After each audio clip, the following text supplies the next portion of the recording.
Welcome to the Untrapped podcast, where we give motivational and inspirational tips about life, small business, wisdom, health, wealth, finance, relationships. It's about being the best you that you can possibly be. Hashtag Untrapped. Welcome to the Untrapped podcast. I am your host, Keith Kelfus. Story time with Keith Kelfus. Reading from Robert Kiyosaki's Rich Dad, Poor Dad. Hope you're doing awesome. Hope you're doing well. Shh, get the dog to quiet down a little bit. So, for those of you that don't know on YouTube, I do this thing on Facebook that's kind of I've gotten a lot of positive feedback from it. And I call it Story Time with Keith. And anybody who's watched my channel long enough, she won't stop. This is Gracie. She likes to growl. She loves play with her toy. She loves her toys. So, I go on Facebook Live at night and I will read, and I'll pick a book and read, and a lot of people on Facebook said they like it. When I stopped doing it, they're like, where's Story Time with Keith? So anyways, without any further ado, tonight I'll be reading from Rich Dad, Poor Dad by Robert Kiyosaki. His famous book collection has changed the lives of millions of people, including my own, and he's a huge mentor. If you don't know who he is, you can get his books on audible.com, you can listen, or on Amazon. So last night I read for a while. Sorry I can't go back again, but I'm going to pick up where I left off. So basically, I'll tell you where I started. This is very important. Kiyosaki tells the story of how he has a rich dad and he has a poor dad. Well, his poor dad was his well-educated biological father who went to school, worked hard, got good grades, and a nice, safe, secure job in the education system. He had a very well-paying salary with a pension and insurance and benefits, but he worked himself to death and he died, not being wealthy. His rich dad was his best friend Mike's dad, who became a multi-millionaire and left tens of millions of dollars to his family by the time that he died. And so he had the rare advantage to get advice from what he called his rich dad and his poor dad. That's why it's called Rich Dad, Poor Dad, because he would get this education from his biological father that always told him, Robert, go to school, work hard, get good grades so you can one day get a degree and hang it up on the wall and get a nice, safe, secure job so you can work 40 years and then get a pension and be safe and have security. His rich dad, his friend Mike's dad, always told him that you can do that, but I want to teach you some powerful lessons of how maybe the wealthy think. So instead of paying him to work on his plantation, his rich dad, he made him and his best friend Mike in the book, made him work for free. He kept tempting Robert with more money. I'll give you $1 an hour. I'll give you $2 an hour. I'll give you $5 an hour. Good over here. And Good boy. it was very, very tempting to take the money now. And he talked about the fear cycle of how people get up and go to work because of fear and greed, fear and desire. And that's what he calls the rat wheel, the rat race of life, and how to get out of that. Okay, so to continue reading now. So as I get going, you have to stick with me for a second. And if you're just joining, we're reading from Rich Dad, Poor Dad. Is there a briar patch? I asked. Yes, said Rich Dad. The briar patch is our fear and our greed. This is Rich Dad talking, teaching young Mike and Robert lessons. They're like 9 years old. Going into our fear and confronting our greed, our weaknesses, our neediness is the way out. And the way out is through the mind, by choosing our thoughts. Choosing our thoughts? Mike asked, puzzled. Yes, choosing what we think, rather than reacting to our emotions. Instead of just getting up and going to work to solve your problems, just because the fear of not having the money to pay your bills is scaring you. Thinking would be taking the time to ask yourself a question. A question like, is working harder at this the best solution to this problem? Most people are so terrified at not telling themselves the truth that fear is in control. that they cannot think and instead run out the door. Tar Baby is in control. That's what I mean by choosing your thoughts. And how do we do that? Mike asked. That's what I will be teaching you. I will be teaching you to have a choice of thoughts to consider rather than knee-jerk reacting, like gulping down your morning coffee and running out the door. Remember what I said before? A job is only a short-term solution to a long-term problem. Most people only have one problem in mind. It's short-term. It's the bills at the end of the month, the tar baby. Money now runs their lives, or should I say the fear and ignorance about money. So they do as their parents did, get up every day and go to work for money. Not having the time to say, is there another way? Their emotions now control their thinking, not their heads. And a little bit earlier in the chapter, yes, I'm going to the GIE Expo, Rich Dad, Poor Dad is a sham. Okay, the GIE Expo, yes. So earlier on in the chapter, he was saying basically if you make more money, so you get a raise or you start making more money, it doesn't solve the problem of the part of the consciousness that's in the rat race, because we'll just keep elevating our expenses, right? If Rich Dad, Poor Dad is a sham, I'm sorry, somebody just commented that this is a big sham. Why is this guy written over 20 books and they're all New York Times bestsellers, world renowned, printed in 20 different languages, and people will keep, that's crazy to me. I don't think you can have that much notoriety if you're a sham. I don't know. Remember what I said before, a job is only a short-term solution to a long-term problem. Oh yes, I hear that all the time, said Rich Dad. I hear things like, well, everyone has to work, or the rich are crooks, or I'll get another job. I deserve this raise. You can't push me around, or I like this job because it's secure, instead of, is there something I missed? Is there something I'm missing here? Which breaks the emotional thought and gives you the time to think clearly. I must admit, it was a great lesson to be getting, to know when someone was speaking out of emotions or out of clear thought. It was a lesson that served me well for life, especially when I was the one speaking out of reaction and not from clear thought. What's up, Joe DePace, Matthew Young? As we headed back to the store, Rich Dad explained that the rich really did make money. They did not work for it. So he says, don't work for money. So that sounds the same. It's opposite of what we've been taught, to go out and work for money. He's saying that the rich actually work to create assets, and then the assets create the money that provides their lifestyle. They work for assets. They did not work for it. He went on to explain that when Mike and I were casting 5-cent pieces out of lead, thinking we were making money, we were very close to thinking the way the rich think. The problem was that it was illegal for us to do it. It was legal for the government and banks to do it, but not us. He explained that there are legal ways to make money and illegal ways. Rich Dad went on to explain that the rich know that money is an illusion, truly like the carrot for the donkey. It's only out of fear and greed that the illusion of money is held together by billions of people thinking that money is real. Money is really made up. It was only because of the illusion of confidence and the ignorance of the masses that the house of cards stood standing. In fact, he said, in many ways, the donkey's carrot was more valuable than money. I have to loosen my belt. We just got back from my cousin's graduation party, and I ate a lot of good food. He talked about the gold standard that America was on, and that each dollar bill was actually a silver certificate.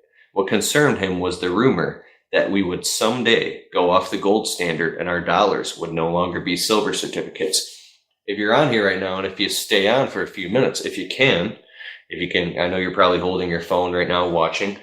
What's up? As we get into the chapter, and if we can settle into a groove and read for a little bit, I bet you that there will be something in here that will give each and every one of us an aha that will go to bed tonight. with a profound golden nugget, because this book is amazing. What happens, boys, when all hell is going to break loose? The poor, the middle class, and the ignorant will have their lives ruined, simply because they will continue to believe that money is real and that the company they work for or the government will look after them. We really did not understand what he was saying that day, but over the years it made more and more sense. Seeing what others miss. As he climbed into his pickup truck outside of his little convenience store, he said, "Keep working, boys, but the sooner you forget about needing a paycheck, the easier your adult life will be. Keep using your brain, work for free, and soon your mind will show you ways of making money far beyond what I could ever pay you. You will see things that other people never see, opportunities right in front of their noses. Most people never see these opportunities because they're looking for money and security, and that's all they get. The moment you see one opportunity, you will see them for the rest of your life. The moment you do that, I'll teach you something else. Learn this, and you'll avoid one of life's biggest traps. You'll never, ever touch that tar baby." Mike and I picked up our things from the store and waved goodbye to Mrs. Martin and went back to the park, to the same picnic bench, and spent several more hours thinking and talking. If you're just joining now, Storytime with Keith, I'm reading from Robert Kiyosaki's Think and Grow Rich. Thank you, Robert. You guys can get the book on Audible or Amazon.com. We spent the next week at school thinking and talking. For 2 more weeks, we kept thinking, talking, and working for free. See, Mike, the rich dad, he wanted Robert and his friend to work at his plantation for free, without pay, because he didn't want them to get addicted to the security of money. He was trying to teach them a profound lesson. At the end of the second Saturday, I was again saying goodbye to Mrs. Martin and looking at the comic book stand with a longing gaze. The hard thing about not even getting 30 cents every Saturday was that I didn't have any money to buy comic books. Suddenly, as Mrs. Martin was saying goodbye to Mike and me, I saw something she was doing that I had never seen her do before. I mean, I had seen her do it, but I never took notice of it. Mrs. Martin was cutting the front page of the comic book in half. She was keeping the top half of the comic book cover and throwing the rest of the comic book into a large brown cardboard box. When I asked her what she did with the comic books, she said, "I throw them away. I give the top half of the cover of the comic book to the comic book distributor for credit when he brings in the new comics. He's coming in an hour." Mike and I waited for an hour. Soon the distributor arrived and I asked him if we could have the comic books. To which he replied, "You can have them if you work for this store and do not resell them." Our partnership was revived. Mike's mom had a spare room in the basement that no one used. We cleaned it out and began piling hundreds of comic books in that room. Soon our comic book library was open to the public. We hired Mike's younger sister, who loved to study, to be the head librarian. She charged each child 10 cents admission to the library, which was open from 2:30 to 4:30 every day after school. The customers, the children of the neighborhood, could read as many comics as they could in 2 hours. It was a bargain for them since a comic cost 10 cents each, and they could read 5 or 6 in 2 hours. Mike's sister would check the kids as they left to make sure they weren't borrowing any of the comic books. She also kept the books logging in how many kids showed up each day, who they were, and any comments they might have. Mike and I averaged $9.50 per week over a 3-month period. We paid his sister $1 a week and allowed her to read the comics for free, which she rarely did since she was always studying. Mike and I kept our agreement by working in the store every Saturday and collecting all the comic books from the different stores. We kept our agreement to the distributor by not selling any comic books. We burned them once they got too tattered. We tried opening a branch office, but we could never quite find someone as dedicated as Mike's sister we could trust. At an early age, we found out how hard it was to find good staff. 3 months after the library first opened, a fight broke out in the room. Some bullies from another neighborhood pushed their way in and started it. Mike's dad suggested that we shut down the business. So our comic book business shut down, and we stopped working on Saturdays at the convenience store. Anyways, Rich Dad was excited because he had new things he wanted to teach us. He was happy because we had learned our first lessons so well. We had learned to have money work for us. By not getting paid for our work at the store, we were forced to use our imaginations to identify an opportunity to make money. By starting our own business, the comic book library, we were in control of our own finances, not dependent on an employer.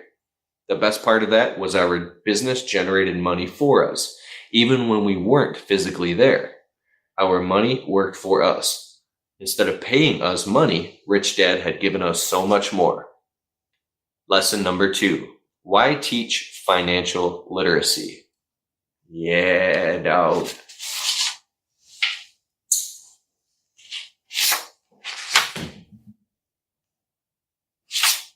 Oh, that's weird. It just goes, that's Chapter 3, Lesson 2, Why Teach Financial Literacy.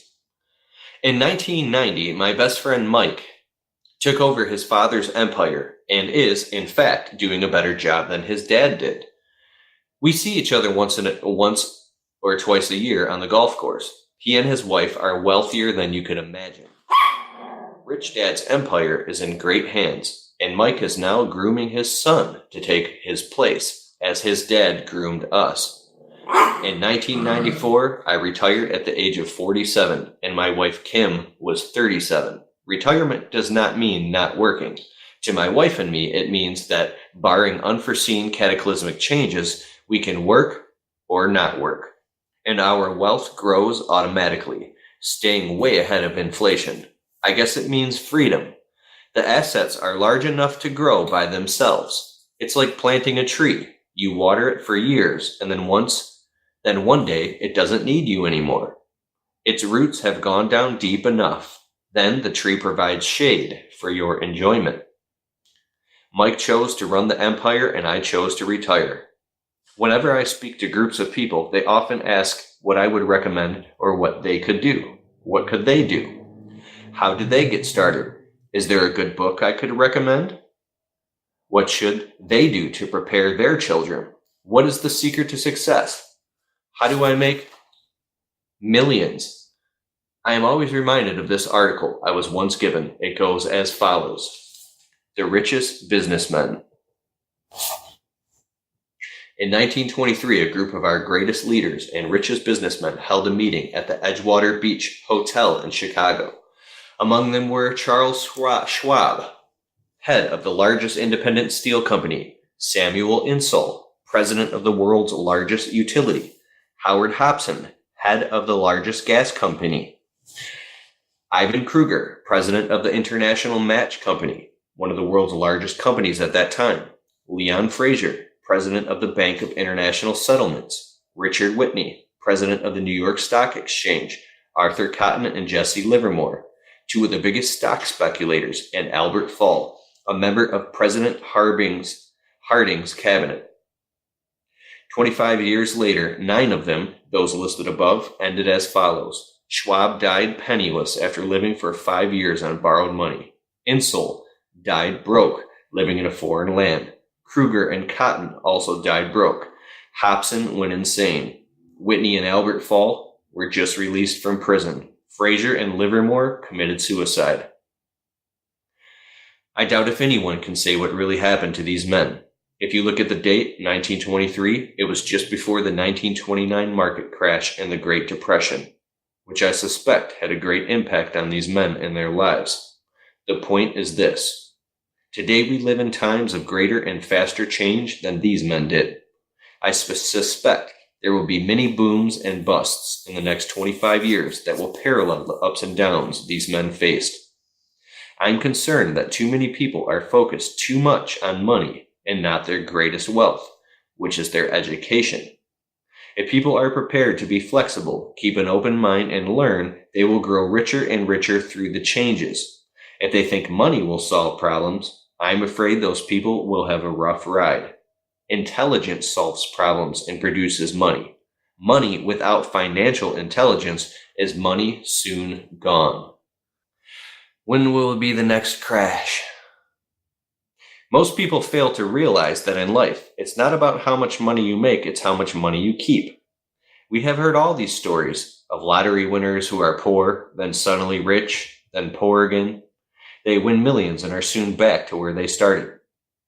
Or stories of professional athletes who, at the age of 24, are earning millions of dollars a year and are sleeping under a bridge by 34. In this paper, this morning, as I write this, there is a story of a young basketball player who a year ago had millions. Today, he claims his friends, attorney and accountant, took his money, and now he works at a car wash for minimum wage. He is only 29. He was fired from the car wash because he refused to take off his championship ring as he was wiping off the cars. So his story made the newspaper. He is appealing his termination, claiming hardship and discrimination, and that the ring is all he has left. He claims that if you take that away, he'll crumble. In 1997, I know so many people who are becoming instant millionaires. In the roaring 20s, it's the roaring 20s one more time. And while I am glad people have been getting richer and richer, I only caution that in the long run, it's not how much you make, it's how much you keep, and how many generations you keep it. So when people ask, where do I get started? Or tell me how to get rich quick, they often are greatly disappointed with my answer. I simply say to them what my rich dad said back to me when I was a little kid. If you want to be rich, you need to be financially literate. That idea was drummed into my head every time we were together. As I said, my educated dad stressed the importance of reading books, while my rich dad stressed the need to master financial literacy. If you are going to build the Empire State Building, the first thing you need to do is dig a deep hole and pour a strong foundation. If you are going to build a home in the suburbs, all you need to do is pour a 6-inch slab of concrete. Most people, in their drive to get rich, are trying to build an Empire State Building on a 6-inch slab. Our school system, having been created in the agrarian age, still believes in homes with no foundation. Dirt floors are still the rage. So kids graduate from school with virtually no foundation, financial foundation. One day, sleepless and deep in debt in suburbia, living the American dream, they decide that the answer to their financial problems is to find a way to get rich quick. Construction on the skyscraper begins. It goes up quickly, and soon, instead of the Empire State Building, we have the Leaning Tower of suburbia. The sleepless nights return. As for Mike and me in our adult years, both of our choices were possible because we were taught to pour a strong financial foundation when we were just kids.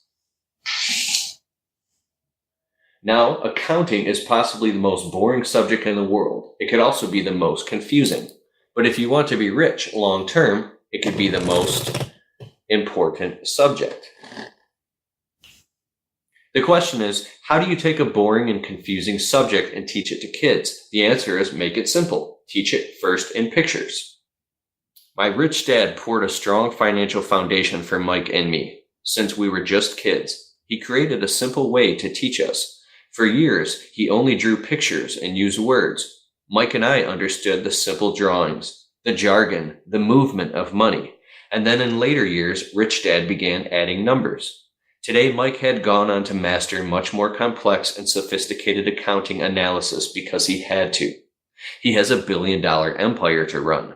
I am not as sophisticated because my empire is smaller. Yet we come from the same simple foundation. In the following pages, I offer you the same simple line drawings Mike's dad created for us. Though simple, those drawings helped guide 2 little boys in building great sums of wealth on a solid and deep foundation. Rule number 1. Rule 1. You must know the difference between an asset and a liability, and buy assets. If you want to be rich, this is all you need to know. It's rule number 1. It's the only rule.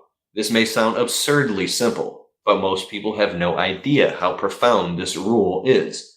Most people struggle financially because they do not know the difference between an asset and a liability. Rich people acquire assets. The poor and middle class acquire liabilities. But they think they are assets. When Rich Dad explained this to Mike and me, we thought he was kidding. Here we were, nearly teenagers, and waiting for the secret to getting rich. And this was his answer? It was so simple that we had to stop for a long time to think about it. What is an asset? Said Mike. Don't worry right now, said Rich Dad. Just let the idea sink in. If you can comprehend the simplicity, your life will have a plan and be financially easy. It is simple. This is why the idea is missed. You mean all we need to know is what an asset is, acquire them, and we'll be rich? I asked. Rich Dad nodded his head. It's that simple. If it's that simple, how come everyone is not rich? I asked. Rich Dad smiled. Because people do not know the difference between an asset and a liability. I remember asking, how could adults be so silly? If it's that simple, if it's that important, why would everyone not want to find out? It took our Rich Dad only a few minutes to explain what assets and liabilities were. As an adult, I have difficulty explaining it to other adults. Why? Because adults are smarter. In most cases, the simplicity of the idea escapes the most adults because they have been educated differently.